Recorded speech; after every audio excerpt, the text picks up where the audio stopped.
Okay, to see what type of memory you have in Linux, open a terminal and type sudo dmi decode -- type memory.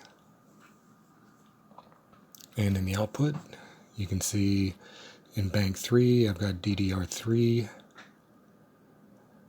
a DIMM, and it's 4 gigabytes.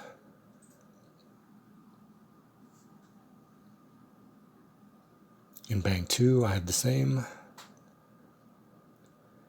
In bank 1, I have the same.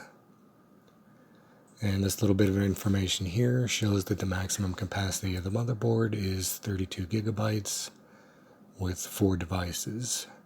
And in bank 0, I have the same. It's type DDR3, it's a DIMM, and it's 4 gigabytes. That's all there is to it. Thanks for watching.